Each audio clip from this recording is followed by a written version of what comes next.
আমরা জামাত ইসলামী কারো জিপ টেনে যেতে চায় না। আমরা বলতে চাই যে ওরা কাদা চলে বাধা দেবে, বলবে নিন্দাবাদ, আমরা বলবো এক আল্লাহ জিন্দাবাদ। কে গাজীপুরের এই যে আমাদের বিআরটি নিয়ে যে আমরা 12 বছর ধরে একটা অসহনীয় জীবন পার করছি, আমাদের রাস্তাঘাটে যে অসম্ভব ময়লা, আমাদের ড্রেনেজগুলো যেখানে ওপেন ড্রেনেজ, আপনি জানেন যে একটা আমাদের এক বোন মারা গিয়েছে ড্রেনে পড়ে, যা লাশ পাওয়া গেছে খালে। আমরা এমন গাজীপুর চাই না।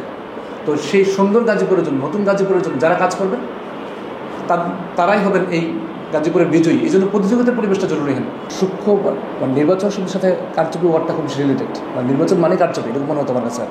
একটা আসনে যখন 10টা বা 15টা কেন্দ্র দখল করে ফেলা হয়, তখন ওই আসনে আর সুষ্ঠু ভোটের আশা করা যায় না। তো এখানে আমরা পিয়ার চাচ্ছি। বিশ্বে প্রায় 100টা দেশে পিয়ার আছে। আমি তুরস্কে ছিলাম, তুরস্কে পিয়ার পদ্ধতিতে নির্বাচন হয়। আমাদের নেতা ডক্টর শফিকুর রহমান, জামাত ইসলামের আমির, উনি যখন তুরস্কে গিয়েছেন, আমি ওনাকে সিস্টেমগুলো দেখাইতাম, বলতাম যে আমরাই বাংলাদেশে এগুলো করতে চাই। জামাতের মনোনয়ন পাওয়ার পর আপনার কেমন লেগেছিল? যে দেখেন, আমাদের জামাত ইসলামীতে আমাদের মনোনয়ন পাওয়ার পরে নিঃসন্দেহে আমরা এটা দায়িত্ব মনে করি। এটা খুব আনন্দের সংবাদ সেটা বলবো না, এটা দায়িত্বের মনে করি। আমার প্রায় 2 মিলিয়ন 20 লক্ষ মানুষ এই গাজীপুরে, 5.5 লাখের মতো আমাদের ভোটার। একটা বিশাল দায়িত্ব আমাদের জন্য। এই মহানগরী একটা শিল্পনগরী, কিন্তু শিল্পনগরী থাকার পরে আমাদের অসংখ্য সমস্যা আছে। আমি যখন এই সমস্যাগুলো চিন্তা করি তখন আমার ঘুম আসে না। তো এটাকে আমি বলবো যে দায়িত্বের একটা ভার কাঁধে চাপা, এরকম মনে হচ্ছে আমার কাছে। পিয়ার নিয়ে মত দ্বিমত রয়েছে। সেক্ষেত্রে জামাত বরাবরই হচ্ছে উচ্চকক্ষ এবং নিম্নকক্ষে পিয়ার চেয়ে আসছে। এই বিষয়ে আপনার মতামত? যে দেখুন, পিয়ার প্রপোর্শনাল রিপ্রেজেন্টেশন বলা হয়, আনুপাতিক প্রতিনিধিত্ব বা আনুপাতিক পদ্ধতিতে নির্বাচন। আমাদের দেশে যেই নির্বাচনগুলি হয়েছে, কোনো নির্বাচনের পরেই যারা বিরোধী দল হয়েছেন তারা বলে নাই নির্বাচনটা সুষ্ঠু হয়েছে। সবসময় একটা সূক্ষ্ম কারচুপি। আমি একসময় মনে করতাম যে সম্ভবত সূক্ষ্ম নির্বাচন শুধু সাথে কারচুপি ওয়ার্ডটা খুব রিলেটেড, নির্বাচন মানে কারচুপি, এরকম মনে হতো আমার কাছে। কারণ এত বেশি বাংলাদেশের সবগুলো নির্বাচন বিরোধী দলে একই কথা বলেছে। আজকে আমরা পিয়ার কেন চাচ্ছি? আমরা এই জন্য পিয়ার চাচ্ছি যে একটা সুষ্ঠু ভোট হোক, যেই ভোটে মাস্তানি থাকবে না, 10টা গুন্ডা 20টা হুন্ডা 10 জন মাস্তানদের নির্বাচন নিয়ন্ত্রণ করা হবে না, কারো টাকার প্রভাব থাকবে না, এবং সবাই সুন্দরভাবে ভোট দিতে পারবে। একটা আসনে যখন 10টা বা 15টা কেন্দ্র দখল করে ফেলা হয়, তখন ওই আসনে আর সুষ্ঠু ভোটের আশা করা যায় না। তো এখানে আমরা পিয়ার চাচ্ছি। বিশ্বে প্রায় 100টা দেশে পিয়ার আছে। আমি তুরস্কে ছিলাম, তুরস্কে পিয়ার পদ্ধতিতে নির্বাচন হয়। এবং আপনি জেনে থাকবেন যে তুরস্কের সকল নির্বাচনের পরেই সকল পক্ষই নির্বাচনের ফলাফলকে মেনে নেয়, কারণ তারা জানে এখানে দুর্নীতি করার সুযোগ নেই, দুর্নীতি এখানে হয় না, করাপশন এখানে নেই। এই কারণে আমরা বলছি যে আমরা পিয়ার চাই। কিন্তু বাংলাদেশের মানুষ, দেশের মানুষ, তারা যাকে চায় তাকে ভোট দিতে পারে।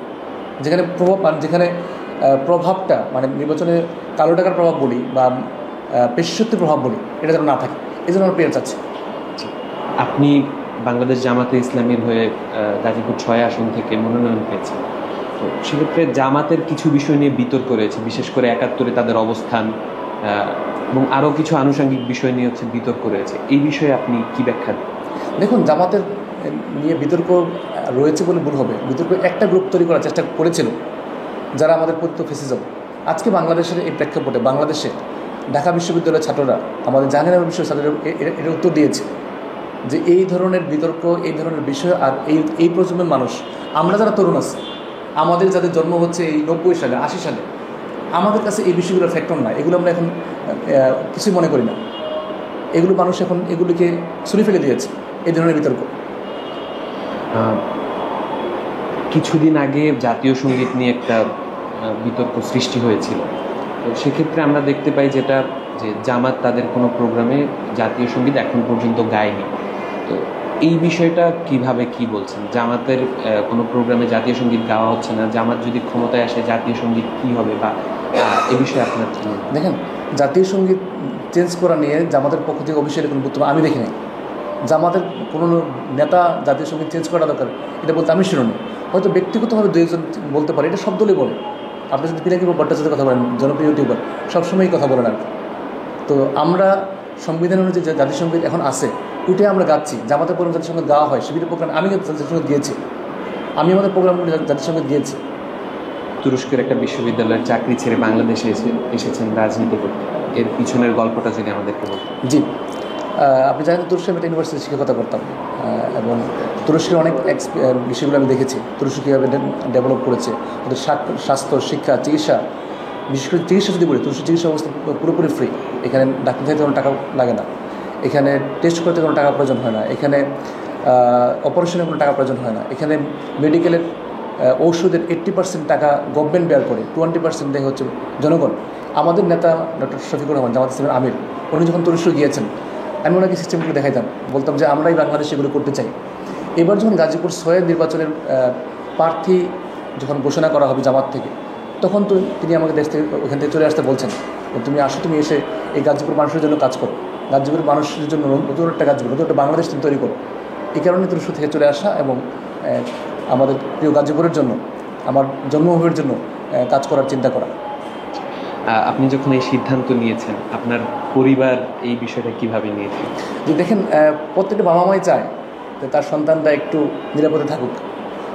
স্বভাবতই ইনিশিয়ালি বাবা মায়ের রেসপন্সটা একটু নেতিবাচক ছিল, যে তুমি তো বাবা ওখানে শান্তিতে আসো, সেখানে থাকো। আবার একটা আনসার্টেন লাইফে চলে আসা, এই ধরনের কিছু নেতিবাচক বিষয় ছিল পরিবারের পক্ষ থেকে। কিন্তু তারপর আবার যখন আমরা দেশের কথা চিন্তা করেছি, যে না, যদি আমার মাধ্যমে এই দেশের, আমার প্রিয় গাজীপুরের কিছু ডেভেলপ করা যায়, আমার মানুষগুলোর, আপনি জানেন যে গাজীপুরে আমাদের যারা নাগরিক, এর একটা বড় অংশ হচ্ছে আমাদের গার্মেন্টস কর্মী। তারা একটা বাসায় থাকে, একটা রুমে থাকে, যে রুমটা খুবই ছোট। এই রুমে তার পরিবার নিয়ে তারা থাকে, তার ছেলে, তার কোথাও বাবা মা, এক রুমে 7 থেকে 8 জন থাকে। তার যখন বাসা ভাড়ার টাকা ম্যানেজ হয়, তখন খাওয়ার টাকা ম্যানেজ হয় না। যখন খাওয়ার টাকা হয়, তখন তার চিকিৎসা টাকাটা তার বেতন থেকে হয় না। এমন একটা একটা অসহনীয় লাইফ আমার গাজীপুরের মানুষজন, গাজীপুরের বিশেষ করে আমার গার্মেন্টসের কর্মী ভাই এবং বোনেরা পার করছে। তো আমরা যারা দেশের বাইরে লাক্সারিয়াস লাইফ লিড করি, এটা আমাদের জন্য নিঃসন্দেহে দায়িত্ব হচ্ছে আমার এলাকার মানুষের জন্য কাজ করা, আমার জন্মভূমি মানুষের জন্য কাজ করা। জামাতের থেকে বলা হয়েছে তাদের শরিকদেরকে প্রায় 100টির মতন আসন ছেড়ে দেওয়া হবে। এই ঘোষণার ফলে কোনো প্রকার চাপে ছিলেন কিনা? না, আমি তো কোনো চাপ দেখি নাই। দেখেন, জামাত ইসলাম এমন একটা দল, এখানে প্রার্থীদের খুব বেশি চাপে থাকার সুযোগ নেই, দরকারও নাই। আমরা জামাত ইসলাম এমন একটা দল, যেই দলের যে কোনো প্রার্থী, আমাদের আমিরে জামাত সহ, আমাদের আমিরে জামাতকে যদি বলা হয়, সংগঠন যদি চিন্তা করে যে আপনি নির্বাচন করতে পারবেন না, আমিরে জামাত নির্বাচন করবেন না, এটা উনি নিজেই বলেছেন। আবার আমিরে জামাতকে যদি বলা হয় যে আপনি নির্বাচন এখান থেকে করতে হবে, আমিরে জামাত করবেন।